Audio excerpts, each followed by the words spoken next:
that's incorrect in a very fundamental way because it overlooks, and this is kind of hard to grasp, but it overlooks how white people actually suffer from anti-black racism. And I know that'll strike a lot of people as absurd or crazy or maybe even racist itself. But my point simply is that, especially when you look at the Deep South, racism held society back in general. It prevented it from developing democratically. It led to the most awful poverty, in terms of political, spiritual development, the greatest backwardness. White people had their heads twisted around by racism in a way that was somehow in some sense, worse than what happened to black people. They were all thrust back into the deepest poverty, and states like Mississippi and Alabama, et cetera, became byword for backwardness and underdevelopment. So this was due to racism, and of course, it's hard to persuade a black person who's in danger of being lynched that the people who are lynching him are somehow also victims of racism. But that is in fact the case because lynchings and all the rest, Jim Crow, were signs of a deep backwardness that affected all society, and society couldn't begin to emerge from this hole it had dug for itself without overcoming racism. So does this make any sense? I mean, so the idea is that racism affects not just black people, but white people, and that rather than having whites accept less of the pie, we've got to get rid of racism so the pie can grow essentially and all people can benefit. Does this make any sense? It does make sense. I apologize, my internet cut off. I'm Jamal. I agree with you on this. And I agree with you on this on so many levels. And I don't even think blacks will be shocked by this. One of the things that, as an African American, we always used to have to confront is, don't they understand that they're hurting themselves? Meaning, for the policies that people take on, especially when you have all of these people who jump into the Republican Party, you have this kind of polarizing split where African Americans go for Democrats and whites, or at the very least, some of the people in the South go to the Republican Party. That the policies that these guys are taking on are basically hurting themselves with this idea in their heads, at least from our perspective, that they are doing this with this notion of, I don't want them to get, I don't want to take a nickel, or I don't want them to get their hands on my nickels, missing the point that you barely have nickels to begin with, and the policies that you're taking are not just hurting this other demographic, but it's also hurting themselves. I mean, I keep making the point the majority of people on welfare are white. How do you extricate yourself from that? Meaning, how do you pull the country out of that? Because basically, any policy that takes place that is going to be in the interest, let's say Medicare for all, expansion of Social Security, those policies are universal and they benefit everybody. It's not about African Americans trying to take somebody's cup of coffee in the way that James Baldwin would say. How do you get that across and make that point clear to people that, look, you're hurting yourself in pursuit of trying to hold somebody else back? Yes, that is the problem. The problem, and the way to do that, I believe, is through is to create a broad anti-racist movement in which white people are urged to join, not because they're somehow want to owe it to black people, but they owe it to themselves.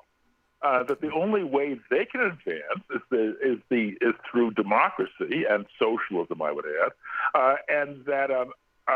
and democracy can only be achieved when a democracy is achieved for everybody, white and black alike, and only through eliminating racism can we possibly have a new birth of freedom in this country, to quote Lincoln, and that requires a joint anti-racist struggle. In the 1890s, at the height of Jim Crow, Mississippi approved a new state constitution that essentially eliminated the vote for poor whites as well as for poor blacks. And the only reason that poor whites went along with it is that they were somehow told they should be happy because blacks had it even worse.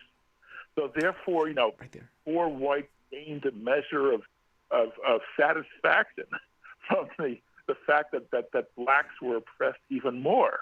But they were only shooting themselves in the foot because they were held back in the deepest oppression and poverty. And the only ones who made out were a tiny sector of the rich who really ran the Jim Crow system for their own benefit.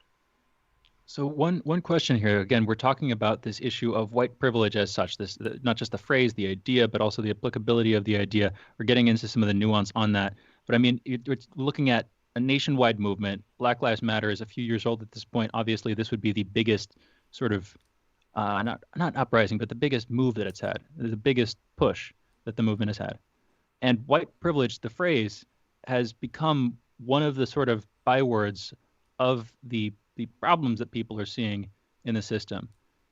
From what you're saying, it sounds like there is a history of white privilege. It sounds like you're adding this nuanced perspective that's saying that despite the fact that there is this history of this segregation by skin color, fitting into social class, it's also hurt a lot of poor white people too, not just black people, hurt a lot of poor white people, and therefore the idea is itself contradictory. But here's the thing. Yes. If we're talking about this as we are in the context of this wider political movement that sees white privilege as an entity, as an object that's worthy of being discussed, what do you think? Where should we move with that conversation? If you're my question here really is, if you're criticizing the idea, that idea has been used and is used in the discourse, what would you replace that idea with? Well, I mean, first of all, the idea plays straight into Trump's hand. I mean, so it enables him to portray BLM as an anti-white movement and an anti-American movement. And of course, when protesters tear down statues of Ulysses S. Grant or a Danish abolitionist who actually died, fighting against racism, when they tear his statue down, that plays straight into the hands of Donald Trump. I mean, I have a lot of criticism. I have a lot of problems with BLM. I mean, of course, it goes without saying that the protest against police violence is very, very important, and the cops in many ways are really out of control in this country. But you've got to bear in mind that 75% of the victims of police violence are not black. Right. Only 25% are. And that, of course, that is double the black proportion of the population. But when you factor in class, then the racial angle becomes much less. And what we see is that is that the police are using violence against all poor people.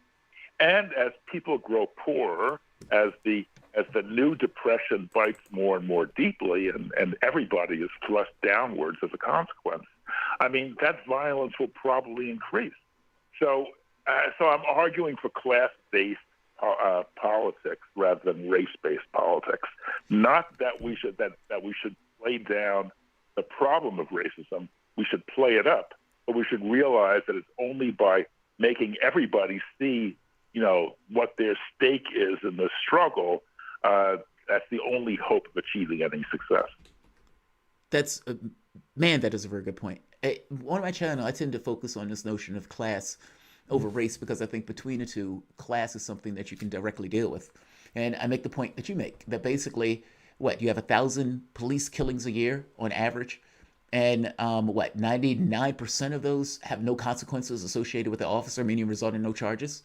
And then when you get into the 1% that actually has charges, I think it's like 30% of those that gets convicted maybe see a jail cell. Like, the numbers are so skewed in regards to the way cops are able to get away with flagrantly abusing the rights of basically the poor.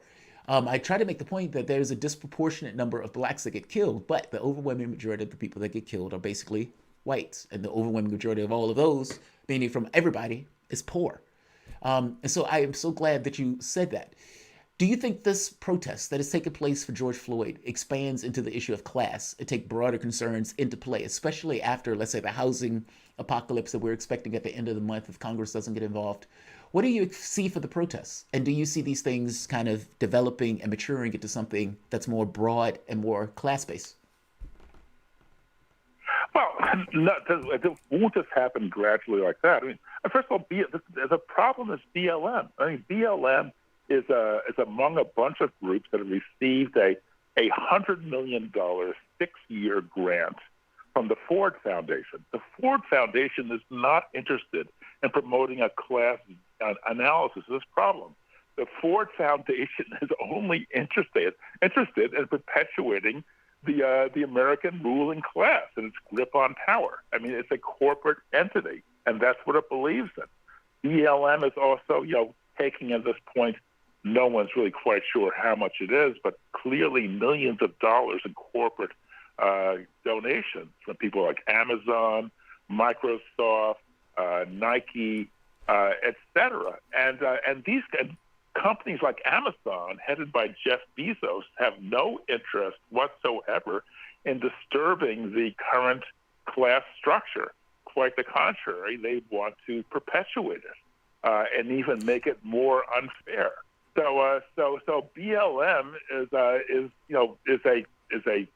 is going over to the corporate side, and the story will not end well because it can only play into the hands of Trump. I mean, it makes it all too easy for Trump to argue that it's anti-white, un-American, and sort of like on the same side of the limousine liberals, like Jeff Bezos, for example. And so the BLM, I think, is a story that's just not going to end in a good way. So we have with us Daniel Lazare, journalist, author of several books about the U.S. Constitution and American urban policy. We'll be back in a moment. I want to dig into this because I think this is an interesting conversation. You guys are listening to The Fault Lines with Thomas Stranahan. We'll be back in a moment.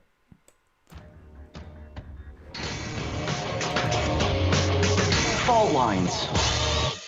By Any Means Necessary is your guide to the movement and efforts shaping the world around us, from mass incarceration.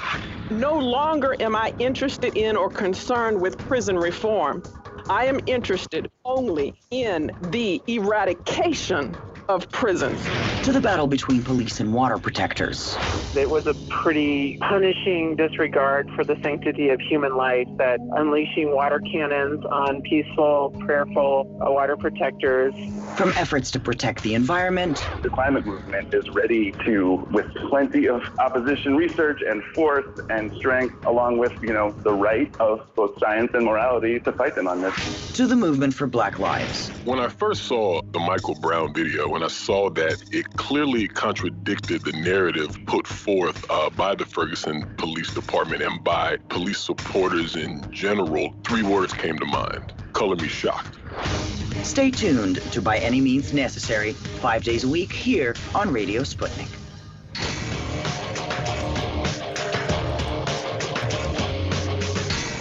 Fault Lines. Welcome back to Fault Lines. My name is Jamarl Thomas. I'm here with my co-host, Shane Stranahan. If you guys are digging this content, you can give us a like, share, whatever system that you're listening to this content on. Also, you can reach us if you want to join in at 202-521-1320. That is 202-521-1320. But with that, we continue to be joined by Daniel Lazare, author of several books about the U.S. Constitution and American urban policy. So we were having this conversation basically about Black Lives Matter and the influence, or let's say the appropriation of Black Lives Matter for a corporate agenda. Let me push back slightly. Whatever Black Lives Matter is as an organization, would you agree with me that the protest is something different? Like, this is not necessarily a black thing. You have blacks, whites, and everything in between basically protesting. I mean, there were some areas where you had more whites, and I barely saw blackface in the crowd at all. They were basically the surrounding protests off of various killings. And I even strongly suspect that Sanders, in that argument for the last 8 years, are you willing to fight for somebody in the way that you'll fight for yourself, dug into a lot of people who realized that what they wanted wasn't necessarily going to be found in the political space, and so they threw their bodies into the streets under this mantle of the Black Lives Matter protests. I guess the point I'm trying to make here is, even though Black Lives Matter may be an organization that might have been one of the things that was, let's say, an instigator of having all of these people into the streets and everything else, that the protests are something separate and distinct from the individual organization in and of itself, and it is its own separate thing. Within the context of something like that, is it not fair that basically these protests do have the potential to grow beyond the issue of race, especially with all of these other groups, like the people losing their cash at the end of the month, talking about the stimulus, the people being thrown out into the streets, the 30% of the public that couldn't pay their rents? Like, don't those things influence this protest movement in the same way that the Yellow Vest movement started as one thing, but eventually evolved into a large, broader assault on the government itself? Yes, yeah, I agree, totally. I mean, yeah. These movements, the protests have a life of their own. They're very broad, and their interracial quality is fantastic. I mean, it's like one of the most amazing developments. And this would never have happened in the '60s, for example, the late '60s, when cities were exploding in riots. There were no white people to be found. They were all hiding from the violence. But now these crowds are huge. They're integrated, as you point out. In some areas, white people are the majority. And but that's kind of my point, right? Isn't that the definition, though, of anti-racism in a way, where you have this kind of interconnected group of people coming together, even though I think it's messy in a sorts, but you still have this interconnected group of people who basically have come together under this mantra of wanting something to change. And I guess that's where I look at with a certain degree of hope, because I don't necessarily know entirely where that goes. And it seems that with the mold already set for people to protest, that can only get better, and I know what I mean when I say get better, but in an odd way, talking about getting better meaning get worse, but in an odd way that can only necessarily get better. Or am I misunderstanding that? Meaning that something like this has happened in the past and it has petered out? Or is this something fundamentally different than what we've seen before? Well, I mean, first of all, yes, you're right. This is cause for great encouragement, and yes, this trend should broaden and deepen. Yes, absolutely correct. I agree with that totally. But the trouble is that BLM is itself an obstacle to that broadening and deepening. I mean, with its close ties with corporate America, and its pointed rejection of kind of interraciality. I mean, BLM makes a point of never mentioning non-black victims of police violence, and BLM, or at least Alicia Garza, one of the three co-founders of BLM, is on record as saying that that other minority groups, Indians, Mexicans, Asians, etc., that while also suffering from racism, also simultaneously benefit from anti-black racism. Now, that's just nuts. I mean, you go to some downtrodden, threatened with deportation, or Central American, and tell that person that they are a beneficiary of anti-black racism, they'll look at you like you're crazy. Some Central American, fording the Rio Grande, hiding from ICE, and trying to make their way into a better life. If they're somehow beneficiaries of anti-black racism, or we shouldn't talk about them. We should only talk about anti-black racism, that the oppression being meted down on Hispanics or others is somehow of secondary importance. That is complete and utter nonsense. I'm sorry. I'm sure I'm offending a lot of people, but that is total nonsense. I mean, you're not offending me. I think you're right. The point is to see how oppression is affecting everybody. I'm sorry. Go on. Oh no, you're totally good. And that's true. Another side of this, you can sort of disambiguate or disentangle Black Lives Matter, the movement, from Black Lives Matter and its associated organizations, the sort of central policy push, including the movement for Black Lives. But regardless, you were talking about the Ford Foundation giving this $100 million grant. They're not the only one. And again, a lot of the money that's been donated to Movement for Black Lives, as far as I can tell, is just going straight to electing Democrats. So it's tying into the establishment. Now you can separate that from the movement, and the movement does seem to have a greater capacity, a greater potential than the sort of central apparatus. But then there's this question of how much can you actually disentangle the two going forward? If the core group of organizations that has been organizing, that has been pushing for these policies, et cetera, has been pushing basically the movement as it stands, if that has its own biases, where's the other leadership going to come from? Isn't it too deeply entangled for that to actually bear that fruit? That's at least my concern. That's something we've talked about on the show. But regardless, I just wanted to put that in. Jamarl, what's your take on that? Yeah, I agree. Yeah, in other words, I think that BLM is a problem itself. It's an obstacle to the deepening and the broadening of this movement, and that a clash is going to come. I mean, listen, if you raise these ideas in a BLM demonstration, people will get very angry. They'll be very upset. They'll think you're a racist. And there are all kinds of arguments about why we shouldn't mention non-black victims of police violence. And of course, the slogan, for some completely bizarre reason, the slogan that all lives matter has somehow been opposed to Black Lives Matter, when as far as I'm concerned, the two slogans are completely complementary. To me, they add up. They simply translate as all for one and one for all. And I can't understand why BLM didn't embrace it at the start. The only reason they didn't is they wanted to protect their trademark. I don't know if they want. Okay, that part I don't know if I agree with. I do agree with everything that you said here. I've agreed with up to this point. The Black Lives Matter thing is no different. It's like having a sign saying "I am a man" back in the 60s. I mean, it's born about of insecurity more than anything else. It's not entirely a trademark thing. It's trying to make the point that our lives matter. And this belief, at least from the standpoint of the people who are in the society itself, us, 13% of us, look at our world and the number of people who are being shot in these just kind of weird ways. I mean, for God's sake, they they chased them down. Just random people chased them down with a pickup truck, shot him, and then killed him, and then took a picture of him to put on Snapchat.